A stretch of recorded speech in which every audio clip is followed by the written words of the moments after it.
Hi. Hello, guys. Today we have the honor of hosting Mr. Anuj Kapur here.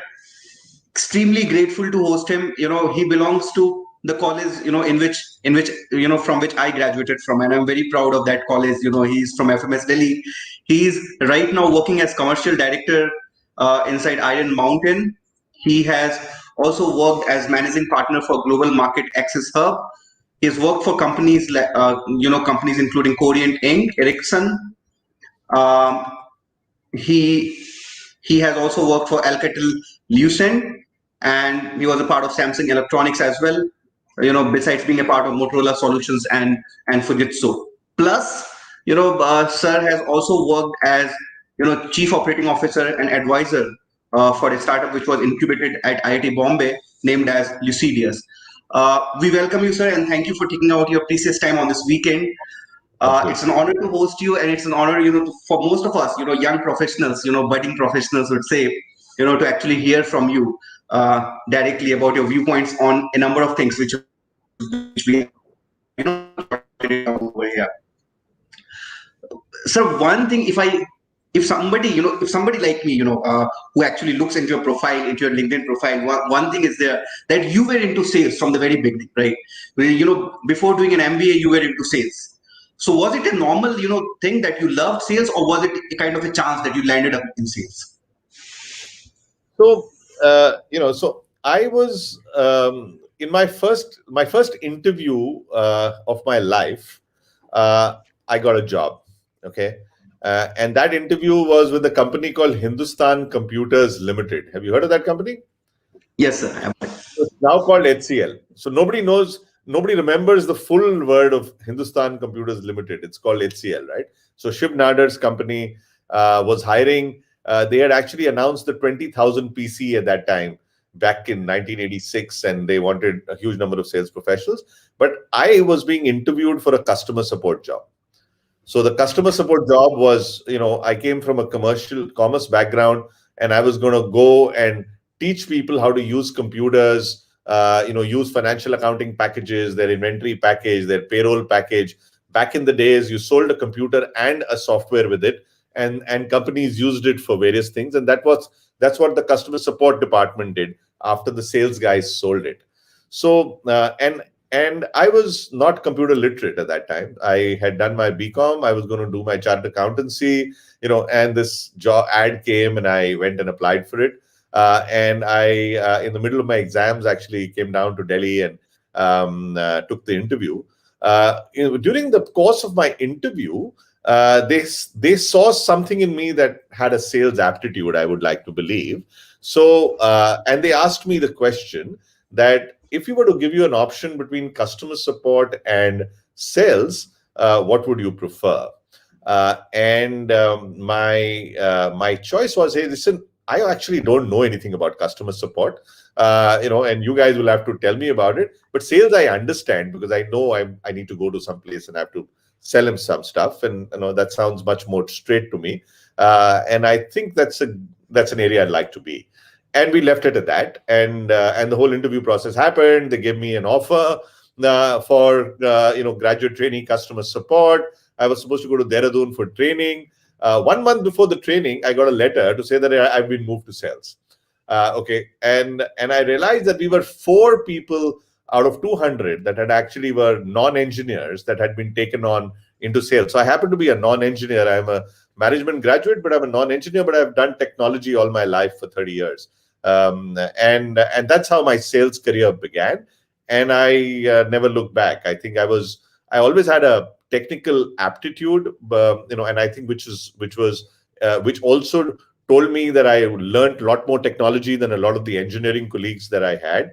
And most people, even today, my colleagues would be surprised to know that I'm not an engineer, because everybody just assumes you're an engineer when you've sold from PCs to mainframes, and you've sold from mobile phones to telecom equipment to telecom services and cybersecurity, and now document AI and ML, and I've been doing all of that.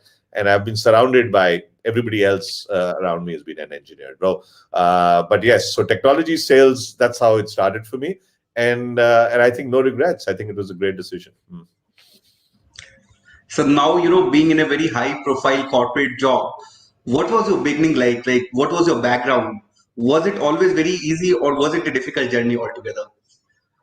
It's, you know, it's never easy, right? I mean, you know, so I started off my career, I had a Hero Honda motorcycle with a briefcase that I would kind of balance on my tank, on the petrol tank. And I had a territory of, Bahadur Shah Zafar Marg in Delhi. So everything north of Bahadur Shah Zafar Marg, which essentially meant Asif Ali Road, Daryaganj, Chandni Chowk, Delhi University, onwards, right?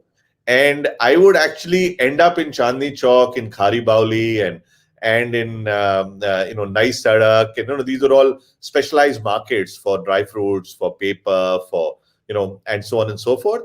And I would end up, on my bike, looking up there and seeing, hey, and we were selling PCs. We were trying to sell PCs at that time. So you looked up and you said, is there an AC somewhere? Because in those days, you needed an AC to use the computer. So nobody would buy a computer if we didn't have an AC, right? So so if I saw an AC up there, I would park my bike on the sidewalk and I would find the stairs and find my way up. And you'll be surprised that you find a very plush office, up there, right in the middle of Chandni Chowk, and you ask for the owner or you ask for the IT guy, and you go in there, and that's what you call a cold call, and you absolutely went in to do a cold call, and then you did about 20 of those, and you made your prospect base, and you didn't even have a CRM, you did it manually on a register, and so on and so forth. The beauty was, if you got one Khari Bauli guy, you got about 10 after that, because everybody said, अच्छा उन्होंने लिया है, उन्होंने कौन सा, उन्होंने monochrome monitor दिया, मेरे को color monitor चाहिए, this guy's taken a fax card, I will also take a telex card, and so on and so forth. And that's how, it was like, it was viral and so on. But believe me, that process, the amount of learning that I had from a selling perspective, of meeting people, understanding people, different genres, different kinds of people, getting information from them, trying to figure out what is the critical pieces of information that are important to make a sale, how to qualify a sale. Will this guy buy or not? Do I waste my time, with him, in educating him? Will he buy in 6 months or 1 year, or will he buy in quickly?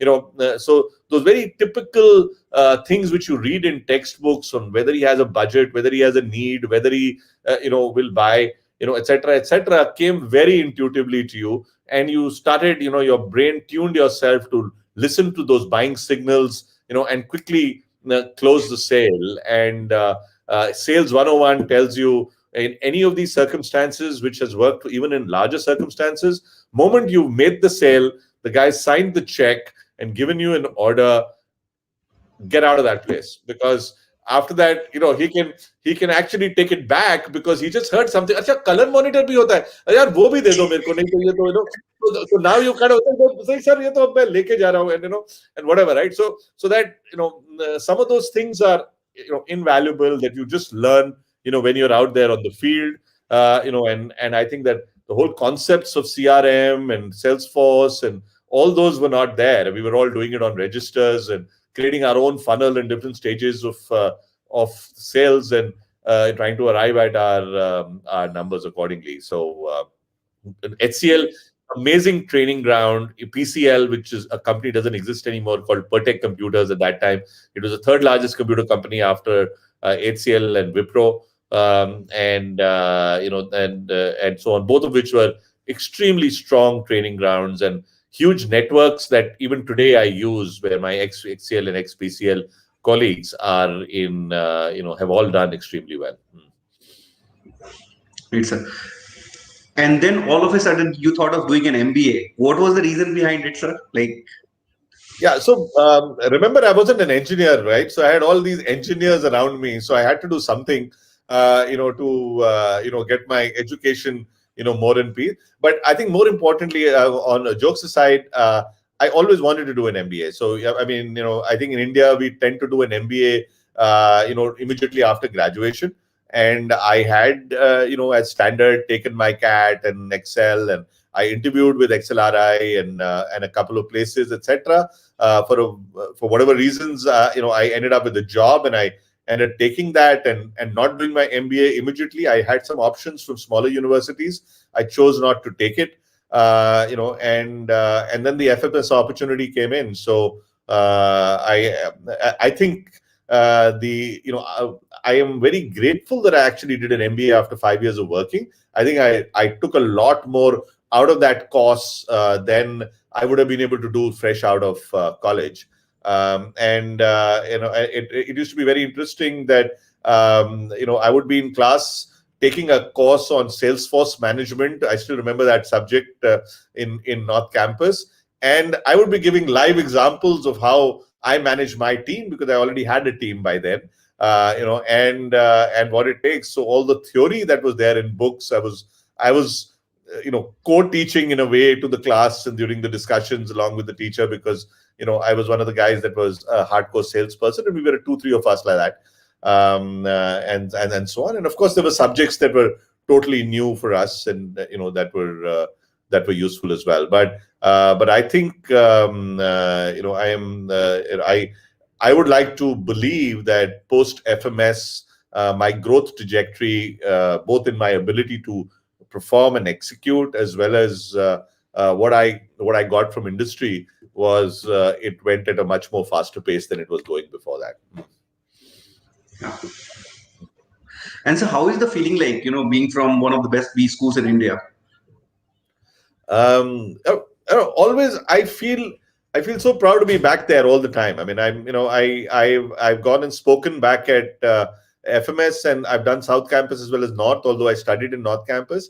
I met Dr. Singla the other day, I think a few months last year, not last year as in 2019, when I had gone and spoken last. And he used to teach us, back then as well.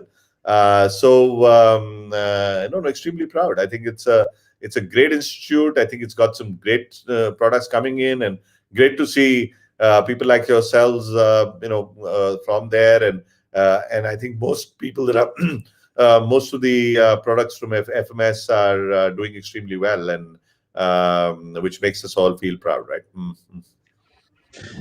So if you see your career, you went from sales to product management and then came back to sales and marketing again. Why was this switch to product management? If you want me to. Yeah, so Rishikesh, sales has been my common link over the full career. But to be able to do sales, you have to have other aspects of business to round off your overall career, right? Product management is in the B2B world, and more in the technology B2B world, is what the marketing elements, so in back in the days, you had product management, marketing, PR, all of that kind of built into that head office role of picking up a product, launching it, and making a success out of it, right? And I think that is something that works very, very closely with sales. So I think when I got a independent role of being able to launch something like a copy printer, which was a 3 lakh machine that does fast copying on a digital, with a digital scan, and so on, it was very exciting. And and I think Gestetner at that time had a lot of plans, and before Rico bought them, and so on.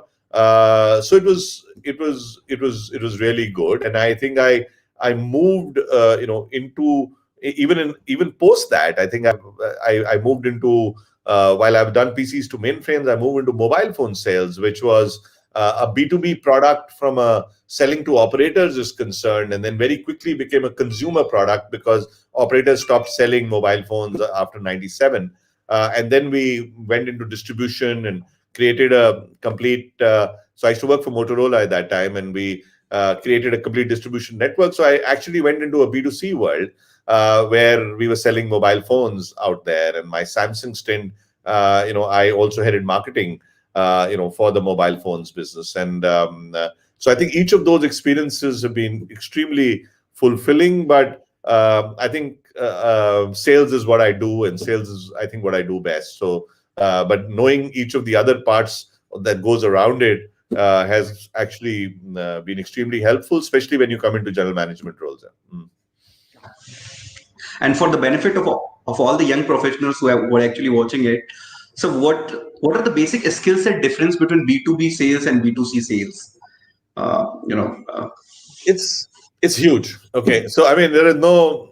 I think B2B and B2C are are two different worlds. Okay, so and that is the reason when you come out of B school and you want to go to a levers, or you want to go to any one of the big consumer product companies, you want to do marketing, right? Because marketing plays a much bigger role in B2C, then sales is more fulfillment there, right?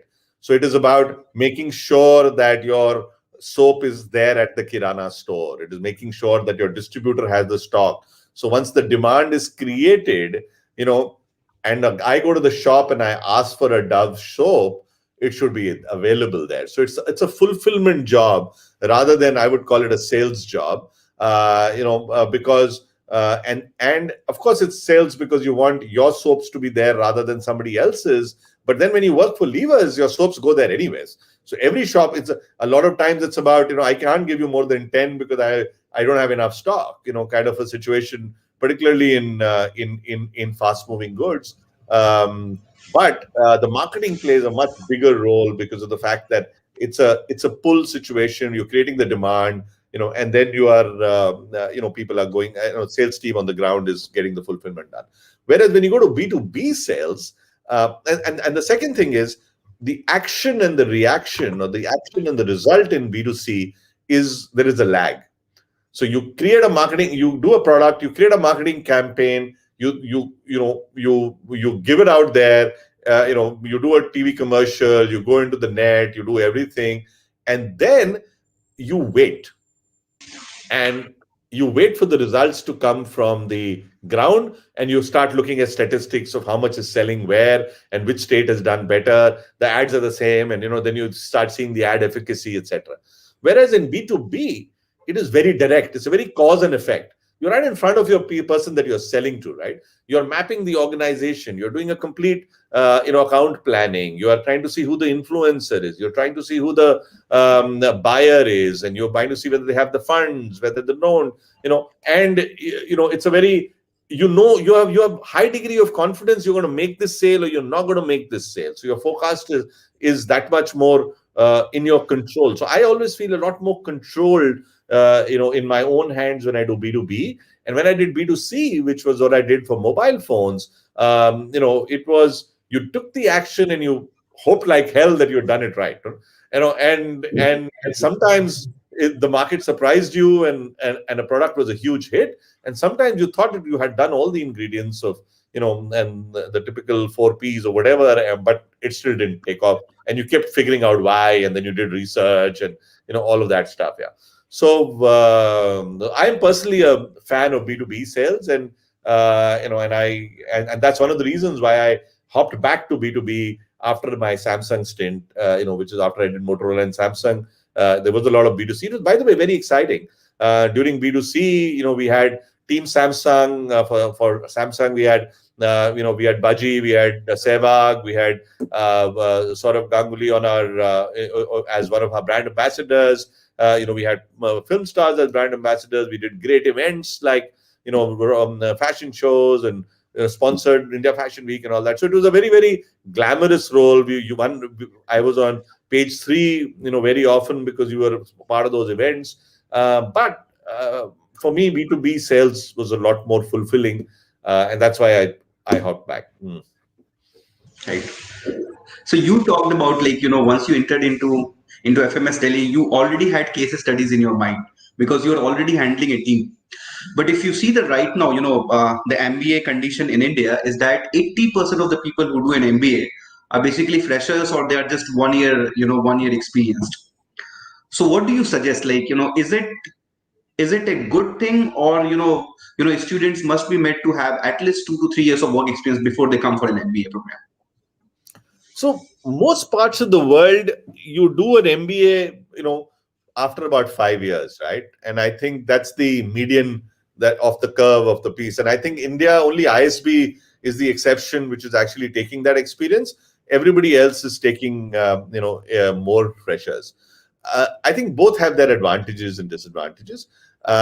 It's all about the, the hiring pattern of a country. So if I look at India, most management programs being done by the largest companies that hire MBA professionals are done keeping freshers in mind with have no experience.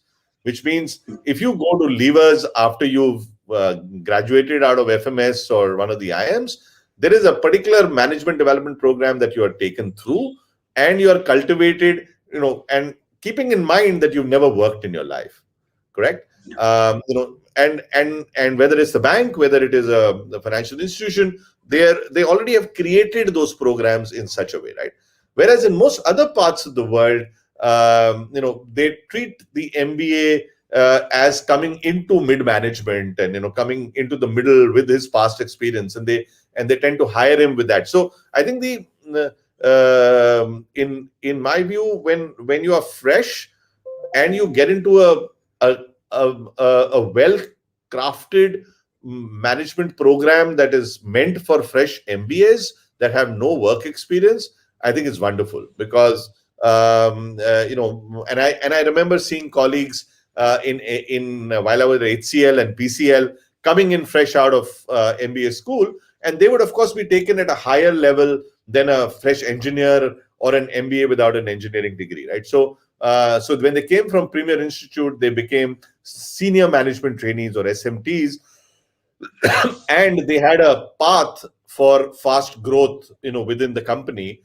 You might have heard of guys like Vineet Nair, who became the CEO of HCL for many years. Now, Vineet kind of joined a little before I did as an SMT, and he was actually working very closely with senior management. And one of his batch was going to, so he took that path and became the CEO, which is what was projected to all the SMTs. And he never changed the job. I mean, he was always with Shiv Nadar throughout, right? So that is what these SMTs were told, that you got the path all the way to the CEO, and of course there's going to be a funnel there, and they had been groomed to be able to do that. And he's one of my, I'm a big fan of his, and similarly there would be many other such examples of companies where they worked for 30 years in the same company and became a CEO as well, right? And so those management programs really developed people to what the company needed, and had long-term associations planned for them. And everybody might not have stayed long-term, but people who did, tended to do very well. So I think both are. I think there is no good or bad. I think both are good depending on where you head after that. So you work for so many companies, you must have met with a number of bosses, like number of different kinds of bosses as well. Many a times people change job. Many times, 99% of the time, people change job because they have got not that great boss which is there. So how did you manage to handle bosses? And it's usually told that if the boss change, a good hire become a bad hire. So in all these circumstances, how did you manage? So how did you handle bosses? Because this is one thing now which is being asked. So I think there is a very often made statement which says that people don't leave companies; they leave their bosses, right? I mean, so I think right leaders in an organization is extremely important. Yes, there are situations that everybody faces in their careers where you don't find the right boss, or you are not, really happy, and a lot of times people say you don't choose your boss, right? But maybe when you are actually joining a company, you do, but maybe post that you don't.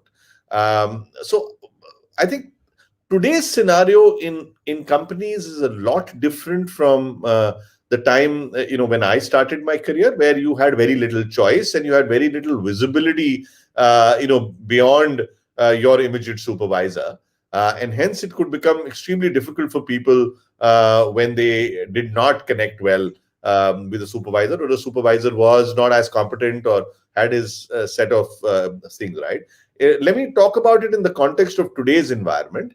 where I think we have so many communication channels, both internally as well as externally, and so many paths of or opportunities to take initiative that can make you shine in a company in spite of not being projected by your immediate supervisor. So my advice to most people is, don't restrict yourself to your job that is given to you by your boss and then reporting to your boss about it, right? Take the initiative in an organization and go wider. Create a network in the organization that is much wider than your own department or own group. And when I say create that network, it is also not just your peers or your level, but people much senior than you, where you take the initiative and join projects and join task forces and and so on and so forth. So in today's world, it's become so much easier for people to show their capabilities in spite of not being projected as good by the boss. So it's become very difficult for people to not give you the right positioning just because they don't like your face, right? Which was the case earlier because there was no other avenues of showing your abilities. So I am a strong believer that while I know people leave bosses, but if you're in the right organization, in the right place at the right time, don't let that opportunity go away just because you ended up with a bad boss. Go and make sure that you have the resilience and the sustainability and the ability to stay self motivated, and go above and beyond your day-to-day tasks to get recognized as in the organization. And most organizations will give you internal opportunities that you can go in for. And if you don't like what you're doing here, you can go and start doing something else. And if people appreciate what you're doing, then you can actually be choosing your boss in a way, right? Right. So one thing which you would have observed is that if you see the 80s time or maybe the 90s time, the number of years a person is used to stick to a company was comparatively higher as compared to what is happening right now. There's a lot of hopping which is happening, like 2 साल हो गया तो बस हो गया, 2 साल से ज्यादा काम नहीं करना एक कंपनी में. Why do you think is it actually happening? Is it an over ambitious new generation which is coming up, or it's something else? Yeah. So no, I don't think it's so first of all, most people at my time also changed their first jobs after 2 years. Okay. So my first job was HCL. I was there for 2 years. Most of my friends and colleagues moved after 2 years. Okay. And I was actually moving to do an MBA, but and ended up in PCL. But I knew I gave myself a 2-year horizon, which is a minimum threshold for you to get enough learning and so on and so forth. So I actually am like what you just said. So I did 2 years, then 4 years, and then a couple of years, and then 7 years at Motorola, then another 2 years at Samsung, another 8 years, 6 years, 8 years, like that. So I haven't done, no one place has been more than 8 years for me, right? And the lowest has been 1 year. So that's not, I think already in the 80s and 90s, it was okay to change a job. Maybe the generation before me, it was not okay to change a job. People looked down upon you when you said that you're changing a job, because when you joined the Tatas, you joined them for a lifetime. You joined the government, you joined it for a lifetime. You kind of retired from there. And I think the private jobs were in the types of Tatas and Birlas, and the government jobs, and they were both, pensionable, going to the end, and so on and so forth, right? I think I had the good fortune of joining what I can call the new age industry back then, which was the computer industry, which had a lot of opportunities, which is there. Having said that, I would never recommend somebody for changing a job for the sake of changing a job. You need to be changing the job for the right reasons. You cannot be changing a job because you're running away from hard work. You cannot be changing a job because you don't like your boss. You cannot be changing your job for money. Okay. You never do that. Money just follows. As long as you change the job for the right reasons, that is giving you, more learning, going into the next level of responsibility, expanding your your possibilities of what you're going to do over the years, and rounding your career, in the direction that you have charted for yourself. And again, whatever you chart for yourself might change over a period of time, but as long as you're changing a job for the right reasons, believe me, there is no wrong job change. And at times you can change a job and realize you made a mistake, and I've had a couple of those. And then you correct that. I mean, you kind of, but if you were to have a great opportunity, and you still think that the culture is not fitting with what you want to do, you still give it at least 2.5 years before you move, so that you can leverage the platform that you had kind of expected to bark upon to be able to expand your career. And I think that's the most important thing. Having said that, even today, if I see a CV where someone has changed jobs too frequently, it's a question mark for me. And there has to be, and it's always, as long as there are good reasons for that change, then it's no longer a question mark. But if those reasons are not good, then it will always remain a question mark. Forget now or in the 80s or 90s. So since you've already guided a startup, which was incubated at IIT Bombay, if you could tell us, what are all the ingredients of doing a successful startup? Okay, so a very objective question, but it's talk about this startup that I was a part of had an average age of 27. It had a CEO that was 29. Okay, and I was the guy with the gray hair coming in.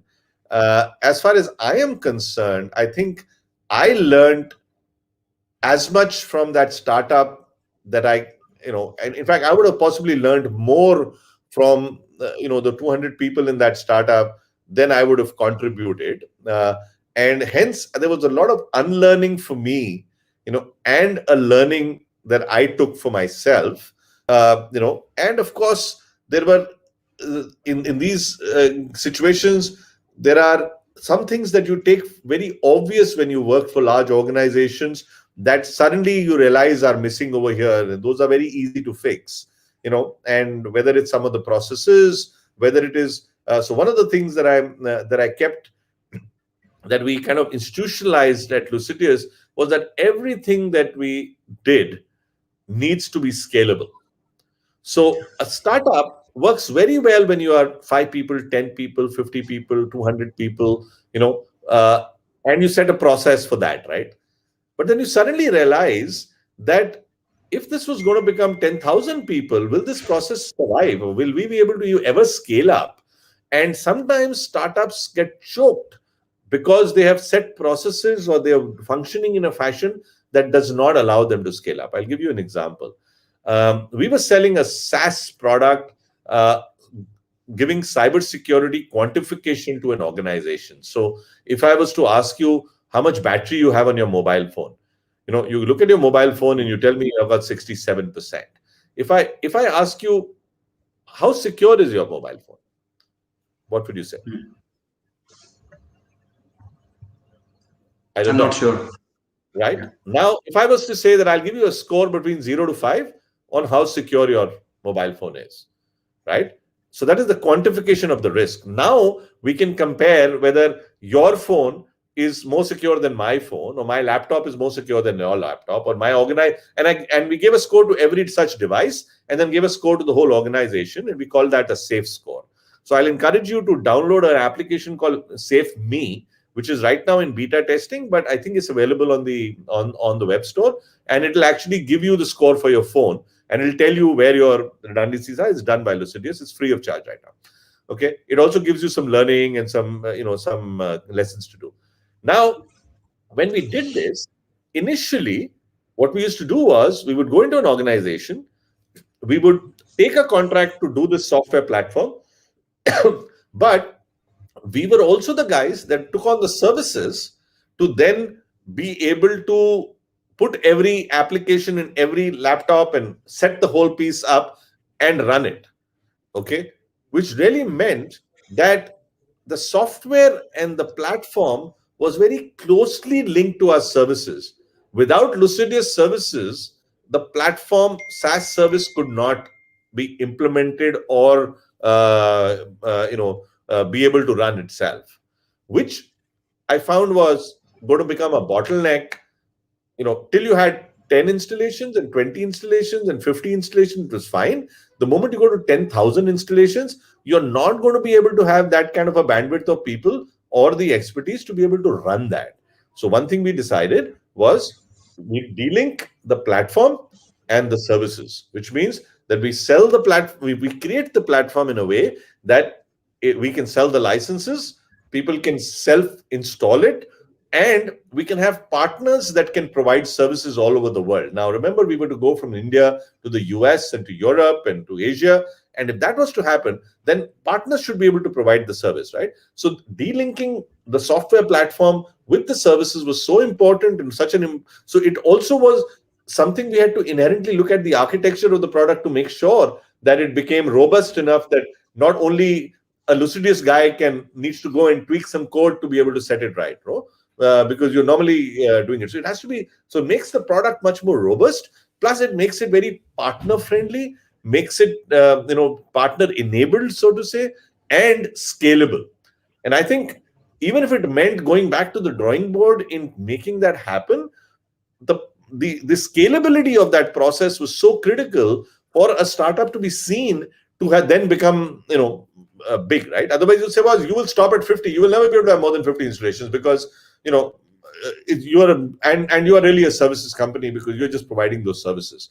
But if you want to become a product company, then that product platform needs to stand on its own feet and needs to be scalable. And such examples, I have plenty where everything that we did, the first question we asked was, is this scalable, right? Whether it was the funnel, I think it was being done on Excel sheets, the way we were doing the planning, etc. We implemented Salesforce, and which suddenly made this whole thing a lot more scalable and so on. So those tools and processes to make it scalable is definitely one of the key things I will tell any startup that is trying to go and have the ambition to become big and grow.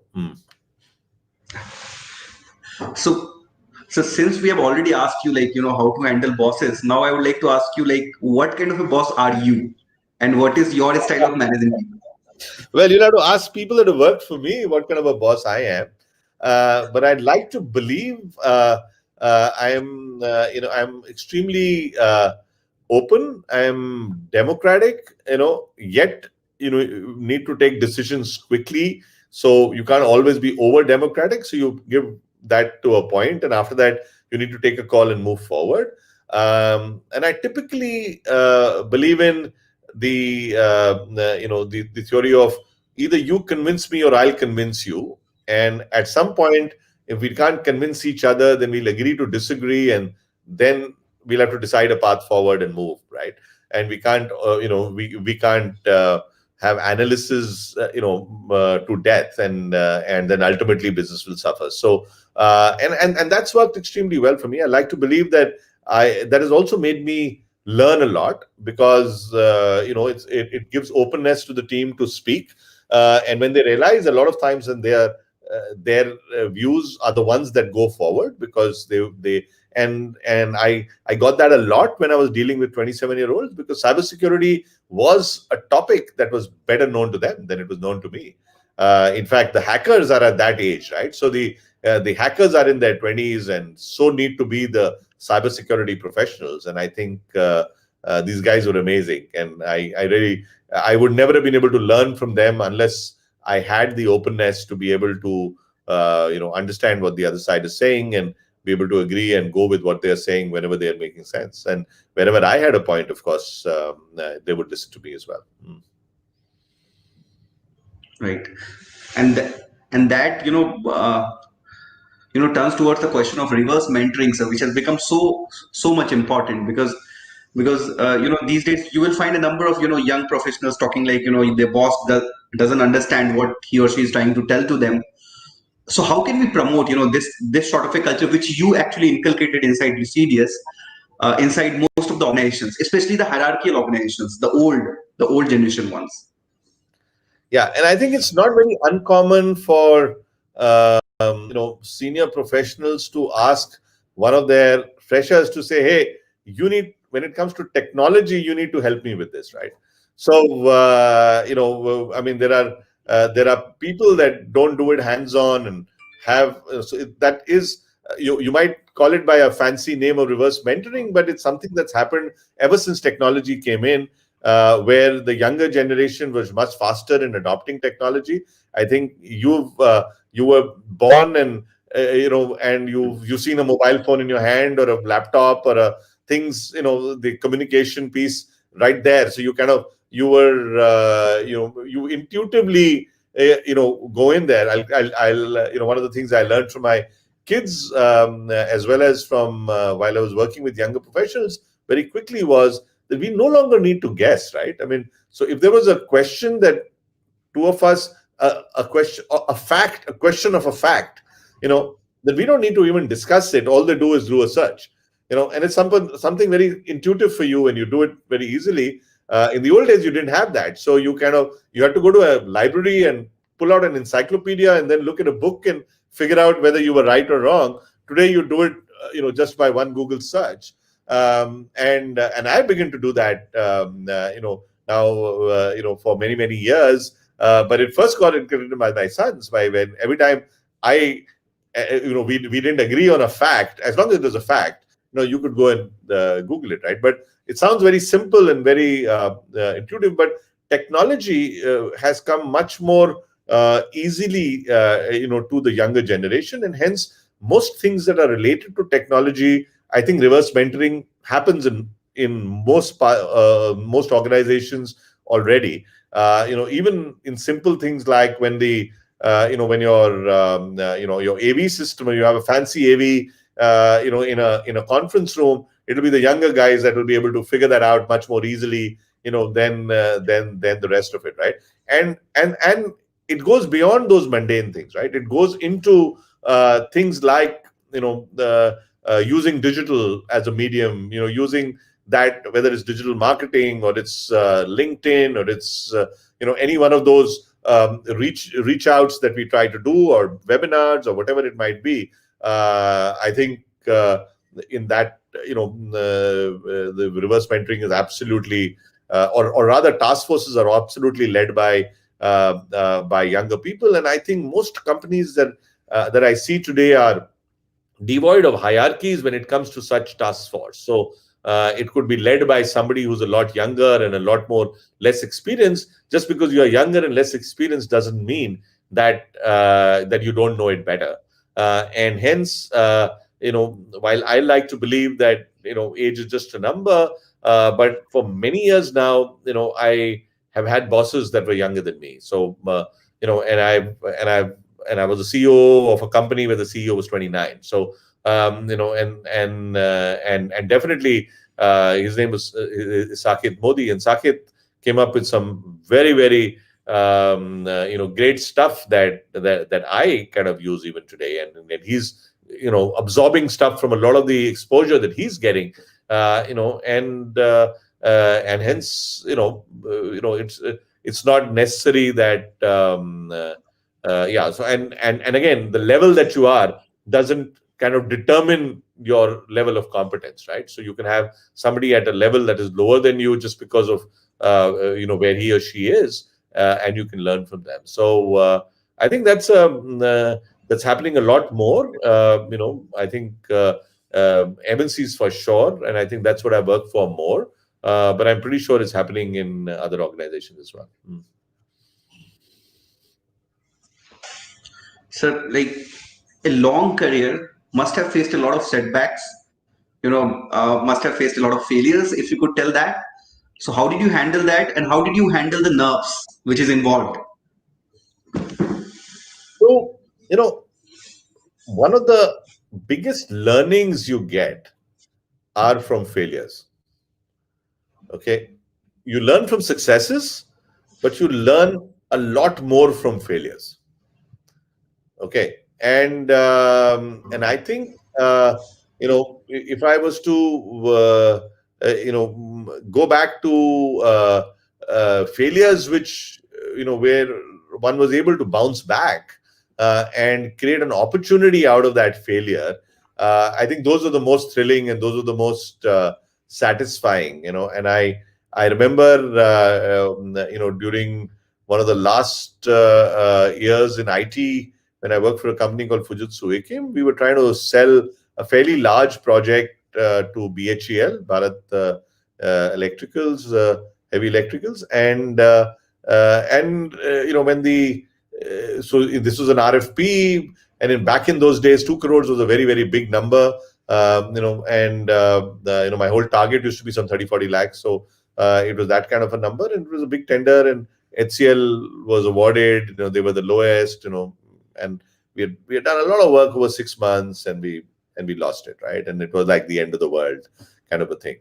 But what I did was I continued to walk the corridors of BHEL Delhi after having been told that we had lost it because we were not L1, and continued to perceive, and continued to check for that little light at the end of the tunnel, which could get us back in, because it was and B2B sales, the L1 price is not always the only parameter, right? I mean, there is a committee, there are people that are for, there are people that are against, and there are things that there are weightages put, there is some loading, especially in a complex tender, right? But for all practical purposes, if you walked out, most people in my place would have said, "Hey, sorry, lost it. Let me go to the next one," right? Because I continued mapping that organization and meeting the committee and so on, we discovered that HCL had actually put in on page 232, clause 5, some clause out there which allowed them to charge some 10% extra number, in the event of something. And if you added that 10% number, we would become L1 because they would now become higher. And this only came out because of the fact that we were talking, and this was like 2 months after we had almost lost it. And what did was that there were people that were supporting us, there were people that were supporting HCL, and finally one of those people figured this, and then that was like a twig that you could hold on to, right? And then you took it up from there, and eventually, cutting the long story short, I won that deal. We finally, I was nominated for something called Atlas Club for top performers of ICIM.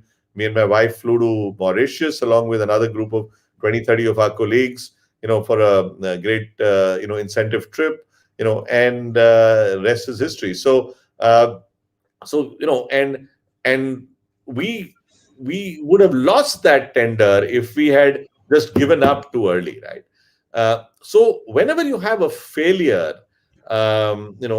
you should sit, first of all, never let it consume you. You need to hold yourself together. You need to step back, see what happened, why it happened, what could you have done to, to not let it happen. Was that in your control or not? If it was in your control, then you learn for it. So make sure that those things never ever happen again. What is not excusable is to repeat the same mistake multiple times, right?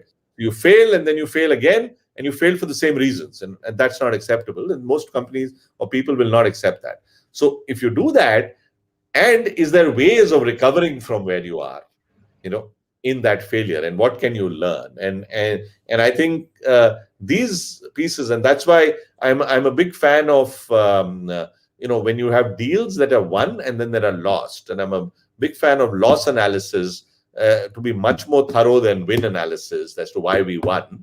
And the loss analysis is very important to see what went wrong. Is there something problem with us? Is it a systemic thing?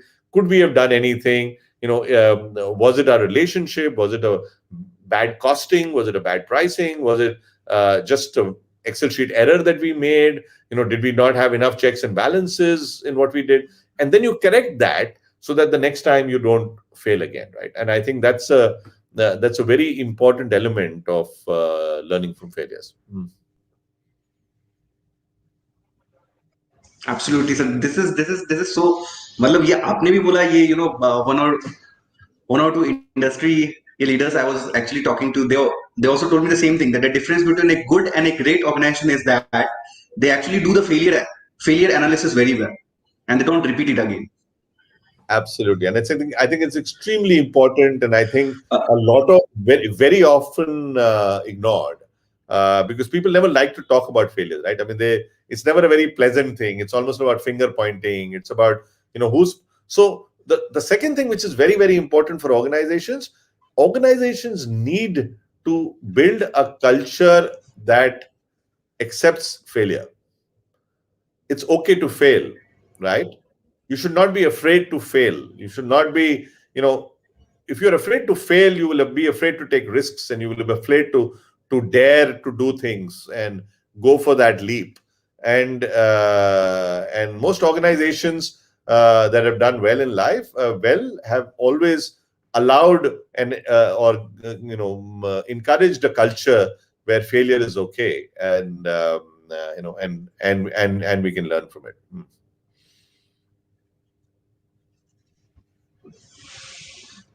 so I'm pretty sure you go to a number of colleges, and you do take a number of classes over there as well.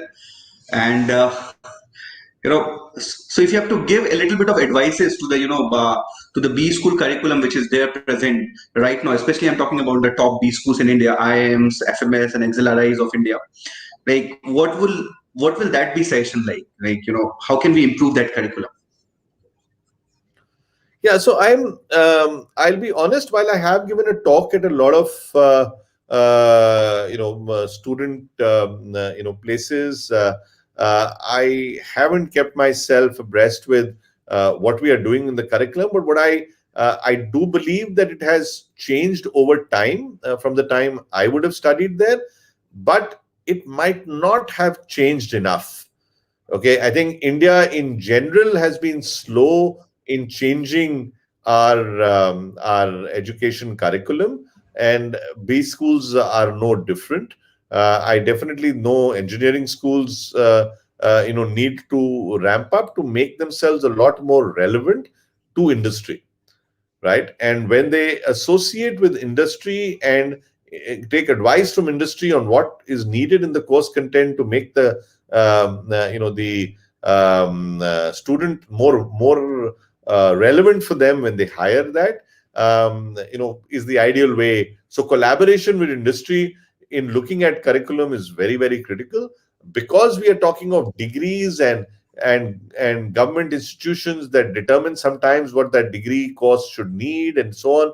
I think some things just stay a lot longer than they could. I know there are a lot of, at least definitely on the technology side, even back when I was in Motorola, we had partnered with a lot of schools where the electronics department was provided boards by us, and chipset manufacturing, chipset design tools, and so on and so forth, and those were being taught after that. Now, when I was at Lucideus, we actually partnered with Delhi University as well as with a number of institutes where we provided cybersecurity training and cybersecurity courses, where some of our people did those courses as well, and those made it a lot more relevant for industry, and for people to be more effective as they get onto a job. And I think that is most critical. I wouldn't want to specifically point out on management school, because I don't know how much they've changed over the years.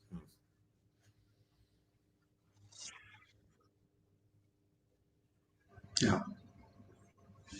So just thinking, sir, 2-3 days back, like, if you talk about some of the IITs, like if you talk about IIT Delhi, IIT Bombay, they have created such a fabulous atmosphere for entrepreneurship inside their campus. And every year you will find, two, three, four, biggest startups coming from there. And especially the mentorship that they get from all the industry people, who are from IITs. You take the name, they are there. And this has really helped those institutes. Do we need to do the same thing for the MBA schools as well, sir? Because that seems to be somewhere lacking. If you compare it with IITs.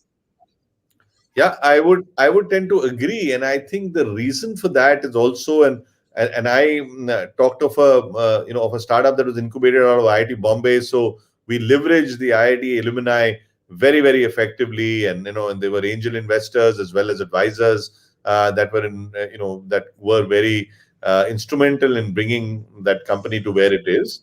And the reason why you find a lot more incubation happening out of IITs is because most startups in India tend to be technology driven. I think technology is at the core of the startup, and hence that incubation. But I think what B schools bring to the table is the business side, which I think is as important, if not more, and that is what allows you to get the funding and doing the all those aspects of it. Of course, and the good of the news is, or whatever, is that a very large part of the batch in B schools in India are coming from technology backgrounds already. So it's the next level of incubation that can be done out of a B school. So having similar programs like what IIT Bombay and IIT Madras have, or IIT Delhi have, at some of the IIMs and FMS and Excel is definitely something that should be done. I know these places also have some startups coming up, but possibly their programs are not as structured or as organized as some of the IITs.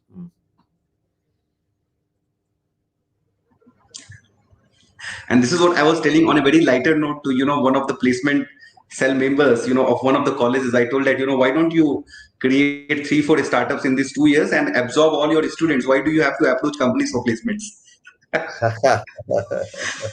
Yeah, exactly. Yeah. Right. And sir, a last question, right? For a fabulous session that we had. Your advice to the young management professionals who have just joined the companies, this year after passing out from their MBA schools. Yeah. So I think this year is a year of great opportunity, right? So I think most companies that you have joined have come through a very troubled 2020, with the COVID pandemic, remote working, and all of that happening. Some industries were affected more than others. Some industries created opportunities out of the whole challenge that came out of the pandemic. And I think as you come in and join at a time where they are coming in from either a dip or at a helm where it's again going to really get into that hockey stick to move on, I think it's a great time for you to join and take on your assignment. I think it's also the time where innovation or new ideas are welcome. Please do not hold yourself back in providing new ideas or innovations that you might think of. Believe me, in any meeting, it is never not talk because you think it's too obvious. I learned it very late, when I would not give an idea and suddenly somebody else would give the same idea and they'll say, oh wow, what a great thought, why did I say it? And I said, hey, I thought of that, but I thought it was too obvious, so I didn't bring it up, right? And there is nothing too obvious. Please make sure, if you think it's a good idea, even if it is obvious, say it. But a lot of times, people that are a lot more senior might not think of that idea because you come with a new, fresh, clean slate perspective.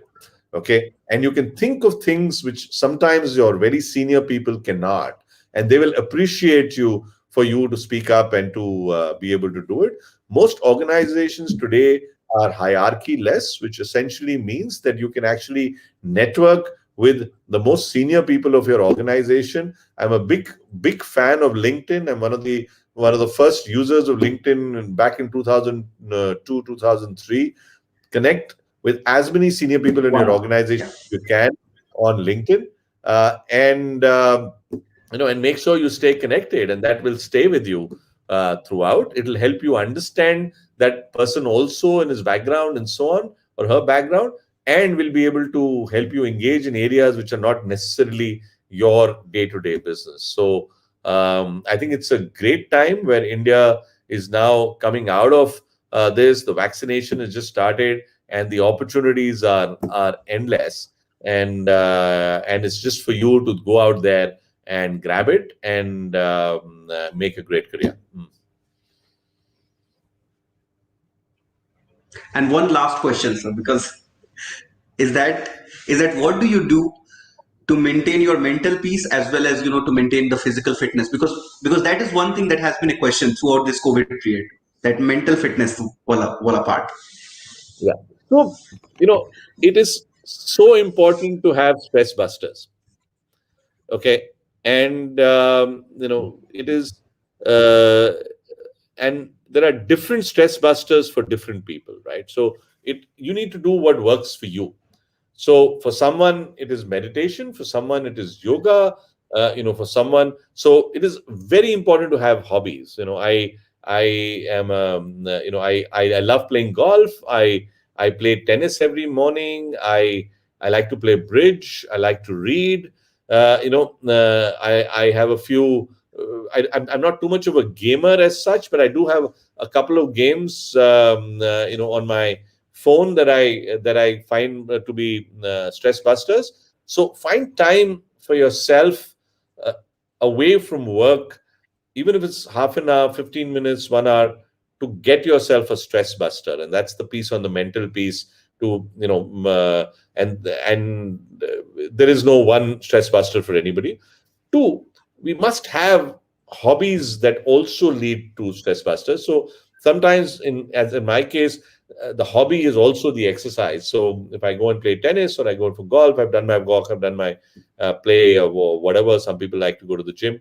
So an exercise then becomes that part of it. So during COVID, when we were not, tennis hadn't started and we were just locked in the house, one was just doing a walk on the roof and putting on some music, or what. And music can be a very great healer and a very, very, very soothing piece, for most people, and that like music. I've not heard of too many people that don't, but it's definitely soother as well. So having hobbies other than work, and stress busters, and sometimes the hobby itself is a stress buster, becomes extremely important.